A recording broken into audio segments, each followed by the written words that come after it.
Hello दोस्तों, एक बार फिर से आप सभी लोगों का स्वागत है मेरे teaching platform the Sahil academy पर। और मैं हूँ साहिल गुप्ता।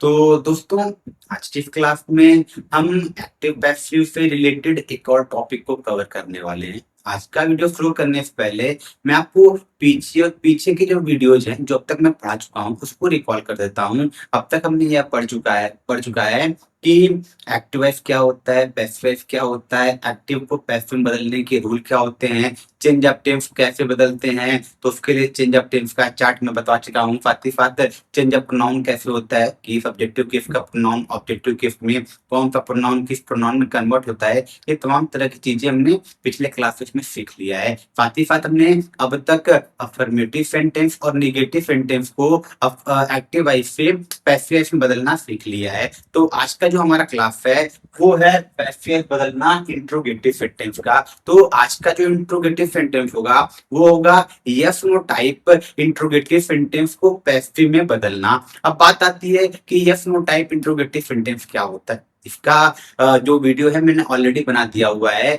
जो आप बेसिक ग्रामर के सेक्शन में पा जाएंगे।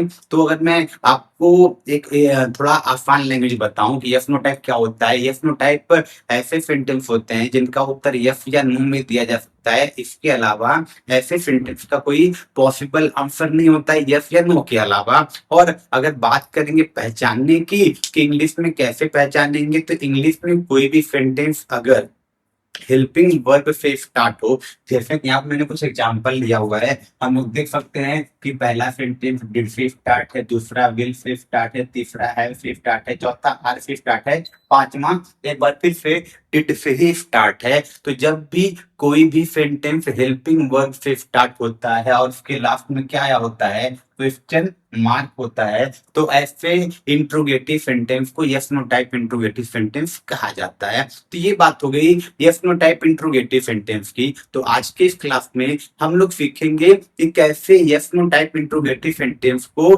पैसिव वॉइस में बदला जाता है। तो पैसिव में बदलने से पहले अगर मैं आपको बताऊं कि यस नो टाइप सेंटेंस को एक्टिव में कैसे लिखते हैं, किस स्ट्रक्चर का यूज करके लिखते हैं, तो वो मैं आपको बता दूं। तो जब भी कोई भी यस नो टाइप का इंट्रोगेटिव सेंटेंस होता है एक्टिव वॉइस में, उसको लिखने के लिए हम लोग सबसे पहले यूज करते हैं हेल्पिंग वर्ब का। किसका यूज करते हैं? हेल्पिंग वर्ब का यूज करते हैं। और हेल्पिंग वर्ब का यूज करने के बाद जो भी सेंटेंस में सब्जेक्ट होता है उसको यूज कर लेते हैं। और सब्जेक्ट जब लिख लेते हैं, सब्जेक्ट को लिखने के बाद वाक्य का सेंटेंस का जो टेंस होता है उसके अकॉर्डिंग मेन वर्ब की फॉर्म का यूज करते हैं। एनवी मतलब मेन वर्ब की फॉर्म, या तो फर्स्ट फॉर्म, या तो थर्ड फॉर्म, या तो आईएनजी फॉर्म, जो भी टेंस होगा उसके अकॉर्डिंग। और उसके बाद बात करेंगे मेन वर्ब लिखने के बाद हम लोग यूज करेंगे ऑब्जेक्ट का। और अगर कोई अदर वर्ड हो तो उसका यूज करेंगे ऑब्जेक्ट को लिखने के बाद। तो ये स्ट्रक्चर होता है किसी भी yes no type interrogative sentence का। किस वॉइस में? एक्टिव वॉइस में। एक्टिव वॉइस में कोई भी yes no type interrogative sentence अगर लिखा जाता है तो वह इस स्ट्रक्चर को फॉलो करके लिखा जाता है। ये तो बात हो गई एक्टिव वॉइस की। जब इसी यस नो टाइप को हमको पैसिव वॉइस में लिखना होता है, यानी कि पैसिव वॉइस में कन्वर्ट करना होता है, तब कौन सा स्ट्रक्चर यूज करते हैं? तो जो हमारा पैसिव वॉइस के लिए स्ट्रक्चर होगा वो स्ट्रक्चर कुछ ऐसा हो जाएगा। अब बता रहे हैं पैसिव वॉइस के लिए जो स्ट्रक्चर होगा, तो पैसिव वॉइस का जो रूल होता है, रूल को फॉलो करके हम लोग स्ट्रक्चर बनाएंगे। तो रूल क्या कहता है कि जो भी एक्टिव वॉइस का ऑब्जेक्ट होता है उसको पैसिव वॉइस का सब्जेक्ट बनाते हैं। लेकिन बस एक बात का ध्यान दीजिएगा कि जैसे जो एक्टिव वॉइस में यस नो टाइप होता है वो किससे बिगिन होता है, किससे प्रारंभ होता है? हेल्पिंग वर्ब से प्रारंभ होता है। तो सेम वे में जो yes no type passive voice में बनेगा वो भी किससे प्रारंभ होगा? वो भी हेल्पिंग वर्ब से ही प्रारंभ होगा। ये बात आप लोग ध्यान रखिएगा, इसमें कोई चेंज नहीं होता है। अब हेल्पिंग वर्ब के बाद जो एक्टिव वॉइस का ऑब्जेक्ट होता है उसमें क्या बनाते हैं? पैसिव वॉइस का सब्जेक्ट बनाते हैं। तो यहाँ पर हम लोग हेल्पिंग वर्ब के बाद लिख देंगे ऑब्जेक्ट। लेकिन ऑब्जेक्ट तो लिखेंगे, लेकिन इस ऑब्जेक्ट का जो केस होगा, कारक होगा, वो बदल कर क्या हो जाएगा? वो हो जाएगा सब्जेक्टिव केस अर्थात कर्ता कारक। अब जब सब्जेक्टिव केस का प्रयोग कर लेंगे उसके बाद हम लोग क्या करेंगे, मेन वर्ब लिखेंगे। और बात तो पैसिव वॉइस की हो रही है तो हमेशा मेन वर्ब की कौन सी फॉर्म लगाते हैं, हमेशा मेन वर्ब की थर्ड फॉर्म का यूज करते हैं, अर्थात V3 का यूज करते हैं वर्ब की थर्ड फॉर्म का। अब जब मेन वर्ब की थर्ड फॉर्म का यूज कर लेते हैं तो जो एक्टिव वॉइस का सब्जेक्ट होता है उसको पैसिव वॉइस का ऑब्जेक्ट बनाते हैं, लेकिन ध्यान देते हैं कि उसके पहले किसका प्रयोग करेंगे, प्रीपोजिशन बाई का प्रयोग करेंगे। उसके बाद हम लोग एक्टिव वॉइस के सब्जेक्ट को लिखेंगे, लेकिन लिखते में इस बात का ध्यान देंगे कि सब्जेक्ट तो आएगा ऑब्जेक्ट के प्लेस पे, लेकिन उसका केस भी क्या बन जाएगा, उसका केस भी बन जाएगा ऑब्जेक्टिव केस अर्थात कर्म कारक। और लास्ट में जो भी अदर वर्ड होंगे हम उनको यहाँ पर लास्ट में लिख लेंगे। तो ये जो हमारे स्ट्रक्चर बन गया, ये स्ट्रक्चर बन गया है yes no right interrogative sentence को पैसिव में लिखने के लिए। तो ये तो बात हो गई स्ट्रक्चर्स की। अब देखते हैं इस स्ट्रक्चर को फॉलो करते हुए कैसे सेंटेंस को एक्टिव से पैसिव में कन्वर्ट करते हैं। तो उसके लिए मैंने यहाँ पर कुछ एग्जांपल्स लिए हुए हैं। अगर बात करेंगे एग्जांपल नंबर 1 की, तो एग्जांपल नंबर 1 क्या है, वो है डिड रंजना टीचेज। यहाँ पर देखिए गलती हो गया है, यहाँ पर बस टीच रहेगा, did Ranjana teach, did Ranjana teach us Hindi. तुम लोग देख सकते हैं किसका प्रयोग किया गया है, और यहाँ पर प्रयोग किया गया है डिड का। और डिड क्या दिखा रहा है, डिड दिखा रहा है पास्ट इंडेफिनिट टेंस को। और मैंने चेंज ऑफ टेंस के चार्ट में बताया हुआ है कि जब डिड का प्रयोग करते हैं तो डिड किसमें चेंज होता है, पैसिव वॉइस में, या तो वाज का यूज करेंगे या तो वर्ग का यूज करेंगे। अभी ये नहीं समझ में आ रहा है कि वाज लिखे या वर्ग लिखे, ये नहीं डिसाइड कर पा रहे हैं, तो आप काम कीजिए उसके लिए ब्लैंक जगह छोड़ दीजिए, ब्लैंक स्पेस छोड़ दीजिए। आप एक काम कीजिए जो भी सेंटेंस का ऑब्जेक्ट उसको आप सब्जेक्ट बना लीजिए। और हम लोग देख सकते हैं कि इस सेंटेंस में कितने ऑब्जेक्ट हैं, 2 ऑब्जेक्ट है। और मैंने प्रीवियस क्लास में बताया हुआ है कि दो जो ऑब्जेक्ट होते हैं उनमें से एक ऑब्जेक्ट जो किसी लिविंग को डिनोट करता है उसको हम लोग इनडायरेक्ट ऑब्जेक्ट कहते हैं, और जो ऑब्जेक्ट किसी नॉन लिविंग को डिनोट करे, लिविंग के लिए ना आए,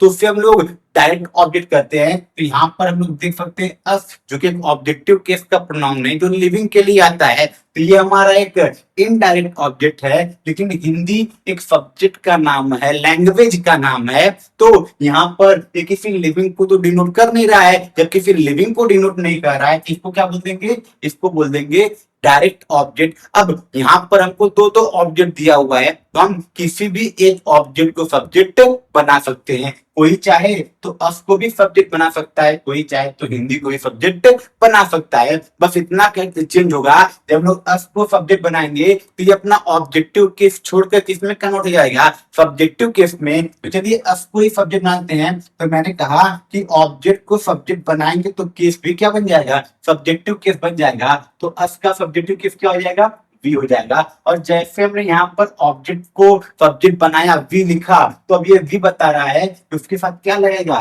वर्ग लगेगा। क्योंकि जब बात आती है वाज या वर्ग में से, तो जब सब्जेक्ट यू हो, वी हो, दे हो, या फिर कोई प्लूरल प्रोनाउन हो या नाउन हो, तो इन दैट केस हम लोग हेल्पिंग वर्ग का प्रयोग करते हैं। तो अब यहाँ पर हम लोग ब्लैंक में क्या भर सकते हैं, ब्लैंक में भर सकते हैं वर्ग, वर्ग वी, ये हो गया। हमने क्या लिख लिया, हेल्पिंग वर्ब को लिख लिया, ऑब्जेक्ट को सब्जेक्ट बना लिया। अब हमको चाहिए वर्ब की थर्ड फॉर्म, तो वर्ब क्या था हमारे पास, वर्ब हमारे पास था टीच, और टीच को हम लोग कन्वर्ट करेंगे थर्ड फॉर्म में, और टीच का थर्ड फॉर्म क्या हो जाएगा, वो हो जाएगा टॉट।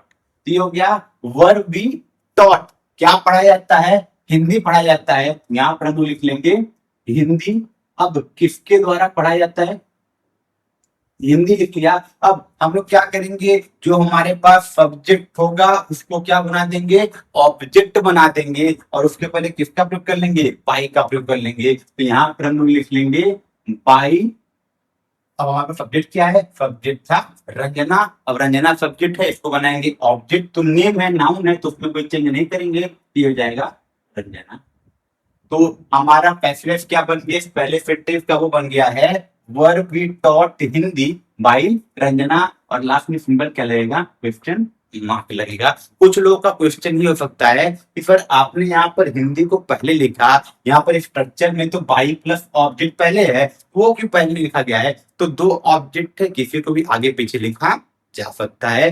तो ये रहा हमारा सेंटेंस नंबर 1 का पैसिव वॉइस।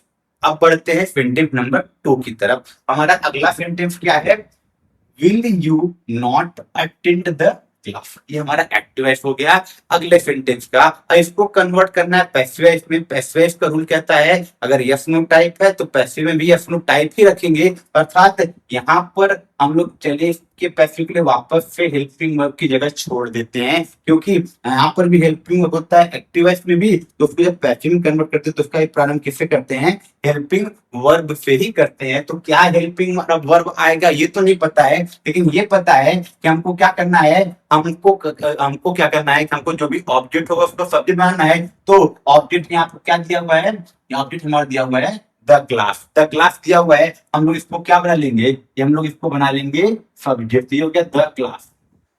The class. अब हम लोग देख सकते हैं कि हेल्पिंग वर्ब विल आया हुआ है वर्ब की फर्स्ट फॉर्म के साथ, जो क्या दिखा रहा है? जो फ्यूचर इंडेफिनिट टेंस दिखा रहा है। और जब भी future indefinite tense active voice में होता है, इसका मतलब जब हम लोग विल या फैल का प्रयोग किए होते हैं तो इन दैट केस जो विल या फैल का चेंज होता है तो विल फैल का तो विल फैल ही रहता है। उसके साथ हम लोग ऐड क्या कर देते हैं? उसके साथ हम लोग ऐड कर देते हैं बी। तो इसका मतलब हम लोग कह सकते हैं कि विल या फैल के साथ किसको ऐड करना है? बी का यूज करना है। और बात आती है कब विल लगाएं कब फैल लगाएं, तो फैल का प्रयोग किसके साथ करेंगे? या तो आई के साथ या तो वी के साथ। और इनको छोड़ के कुछ भी हो, आई और वी को छोड़ के कोई भी सब्जेक्ट हो, तब लोग किसका प्रयोग करेंगे? तब लोग प्रयोग करेंगे विल का। तो यहाँ पर लोग देख सकते हैं कि सब्जेक्ट क्या है? द क्लास है। जब द क्लास सब्जेक्ट है तो इसका मतलब यहाँ पर हम लोग हेल्पिंग वर्ब किसका प्रयोग कर लेंगे? विल का प्रयोग कर लेंगे। अब बचा बी।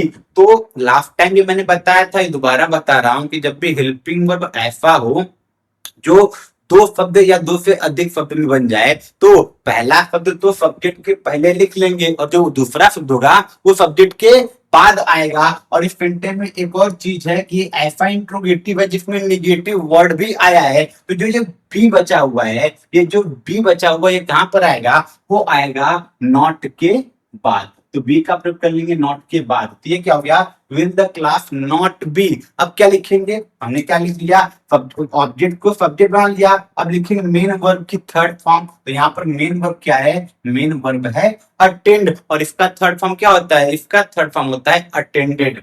ये हो जाएगा विल नॉट बी अटेंडेड। अब ये क्या बचा हमारे पास? हमारे पास बचा सब्जेक्ट यू। इसको बनाएंगे ऑब्जेक्ट और उसके पहले किसका प्रयोग कर लेंगे? बाई का प्रयोग कर लेंगे, बाई यू। और ये हमारा हो गया क्वेश्चन मार्क। तो ये रहा हमारा passive voice. Will the class not be attended by you. ये रहा सेकंड सेंटेंस का पैसिव वॉइस। अब बढ़ते हैं थर्ड वाले सेंटेंस की तरफ। थर्ड वाला सेंटेंस हो क्या हमारा है? Have they helped you. Have they helped you. वापस में देख सकते हैं सेंटेंस का प्रारंभ हेल्पिंग वर्ब हैव से हुआ है। अब हैव को देखते ही हमको क्या ख्याल आ रहा है कि जब हैव आता है या हैज आता है जो कि किसको रिप्रेजेंट करता है? जो रिप्रेजेंट करता है प्रेजेंट परफेक्ट टेंस को, तो इनको जब पैसिव में चेंज करते हैं तो हैज हैव तो चेंज नहीं होते हैं। हैज हैव का हैज हैव ही रहता है। इनके साथ क्या लग जाता है? बीन लग जाता है। और पैसिव तो थर्ड फॉर्म का प्रयोग करना ही है। तो यहाँ पर हेल्पिंग वर्ब हैज लिखे या हैव लिखे, अगर इसमें कंफ्यूजन है तो उसके लिए अभी के लिए हम लोग जगह छोड़ देते हैं। यह देख लेते हैं कि कौन सा ऑब्जेक्ट सब्जेक्ट बनेगा। तो यहाँ पर हमारे पास ऑब्जेक्ट क्या है? ऑब्जेक्ट हमारे पास है यू। और हमको पता है यू का जो सब्जेक्टिव केस होता है वो भी यू ही होता है। यहाँ पर हम लोग ऑब्जेक्ट को बना लेंगे सब्जेक्ट यू। यू ऑब्जेक्ट था और यू का सब्जेक्टिव केस भी यू ही होता है। तुमने यू लिख दिया और यू को लिखते ही तुरंत हमको पता चल गया कि सब्जेक्ट यू है। और सब्जेक्ट आई हो, वी हो, यू हो, दे हो या कोई प्लूरल नाउन हो, तो इन दैट केस हम लोग हेल्पिंग वर्ब हैज या हैव में से किसका प्रयोग करते हैं? हैव का प्रयोग करते हैं। यहाँ पर जब खाली जगह छोड़ा हुआ था यहाँ पर क्या आ जाएगा? हैव आ जाएगा। अब बच्चा बी। अभी जस्ट मैंने बताया हेल्पिंग वर्ब जब दो या दो से अधिक शब्द का हो तो पहला शब्द तो सब्जेक्ट के पहले आएगा और जो दूसरा शब्द होगा वो सब्जेक्ट के बाद आएगा। तो बीन कहां पर आएगा? सब्जेक्ट के बाद आएगा। इसमें कोई निगेटिव वर्ड तो है नहीं सेकेंड वाले सेंटेंस की तरह। इस तरह इसमें बीन कहां लाएंगे? बीन लाएंगे यू के बाद। तो यहाँ पर आ जाएगा बीन। तो हमारा अब तक क्या बना हुआ है, हैव यू बीन। अब हमारे पास वर्ब क्या है, हेल्प, जो ऑलरेडी थर्ड फॉर्म में है और उनको थर्ड फॉर्म चाहिए था, तो यहाँ पर हम लोग लिख लेंगे हेल्प। तो हमारा पैसेज अब तक क्या बना हुआ है, हैव यू बीन हेल्प। हमने क्या कर लिया है, हमने हेल्पिंग वर्ब को चेंज कर लिया है, ऑब्जेक्ट को सब्जेक्ट बना लिया, मेन वर्ब की थर्ड फॉर्म का यूज कर लिया।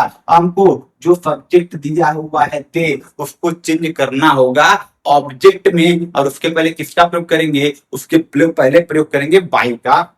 तो यहाँ पर आ जाएगा बाई, और दे जो कि सब्जेक्टिव केस था, दे का ऑब्जेक्टिव केस क्या हो जाएगा, दे का ऑब्जेक्टिव केस हो जाएगा दे। और ये रहा क्वेश्चन मार्क।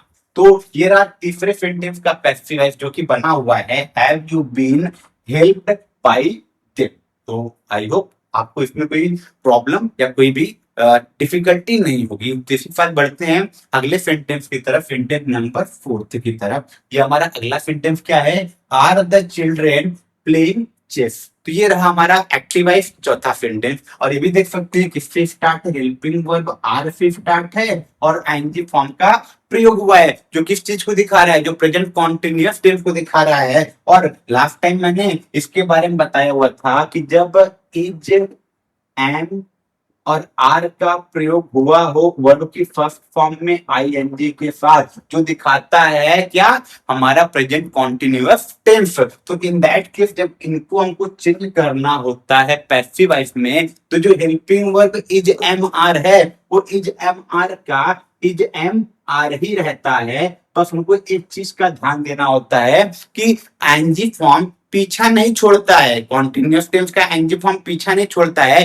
बस फर्क इतना होता है, एक्टिव वॉइस में आईएनजी फॉर्म वर्ब की फर्स्ट फॉर्म में लगाते हैं, लेकिन पैसिव वॉइस में जो आईएनजी फॉर्म होता है वह लग जाता है बी के साथ और उसको बना देता है बीइंग। और यहाँ पर जो वर्ब की फर्स्ट फॉर्म में आईएनजी है वो कन्वर्ट हो जाता है वर्ब की थर्ड फॉर्म में। तो ये रहा change of tense present continuous tense का। अब हम इसको चेंज करेंगे तो वापस से एक हेल्पिंग वर्ब आ रहा है। हमको अगर नहीं समझ में आ रहा है कौन सा हेल्पिंग वर्ब आएगा, तो अभी के लिए हेल्पिंग वर्ब के लिए हम लोग जगह छोड़ देते हैं, वो डिसाइड करेगा, जिसको भी हम लोग ऑब्जेक्ट को सब्जेक्ट बनाएंगे। हमारे पास ऑब्जेक्ट है क्या, ऑब्जेक्ट हमारे पास है चेस। तो हम इसको जब सब्जेक्ट बनाएंगे यहाँ पर हम लोग लिख लेंगे चेस। और चेस क्या है, एक खेल का नाम है, स्पोर्ट का नाम है, और कोई भी स्पोर्ट का नाम सिंगुलर होता है। तो अब आप मुझे बताइए कि यहाँ पर इज एम आर में से कौन सा हेल्पिंग वर्ब ऐसा है जो सिंगुलर सब्जेक्ट के साथ आता है। तो मेरे ख्याल से आप सभी लोगों का आंसर होगा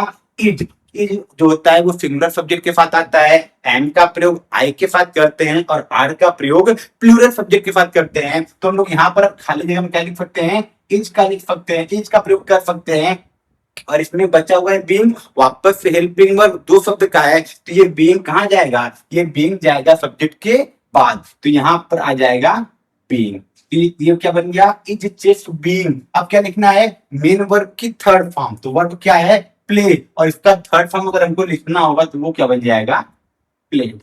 ये हो गया इज चेस बीइंग प्लेड। ये तो हो गया मेन वर्ब की थर्ड फॉर्म। और हमारे पास जो सब्जेक्ट है द चिल्ड्रेन, इसको क्या करेंगे, इसको बनाएंगे ऑब्जेक्ट, लेकिन उसके पहले किसका प्रयोग करेंगे, प्रीपोजिशन बाय का, और सब्जेक्ट बनेगा object the children, the children, और लास्ट में क्वेश्चन मार्क। तो ये रहा पैसिव वॉइस चौथे सेंटेंस का, जो कि है is chess being played by the children. तो आशा करता हूं मैं कि आपको अब तक की चारों सेंटेंस की जो पैसेज मैंने बनाया है, कन्वर्ट किया है, ट्रांसफॉर्म किया है, वो आपको अच्छे समझ में आ गया होगा। यदि आपको ये रूल, ये तरीका समझ में आया होगा, yes no type interrogative sentence को एक्टिव से पैसिव बदलना आ गया होगा, ये जो पांचवा सेंटेंस है ये मैं आपके लिए होमवर्क दे रहा हूं, इसका आंसर आप मुझे कमेंट बॉक्स में कमेंट करके बताइए। और साथ ही साथ यदि किसी भी स्टूडेंट का इस टॉपिक से रिलेटेड या पीछे के जो एक्टिव पैसिव के टॉपिक है उनसे रिलेटेड कोई भी क्वेश्चन हो, आप मुझे कमेंट बॉक्स में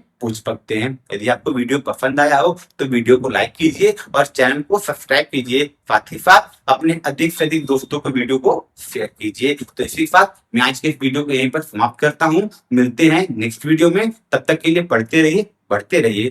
थैंक यू।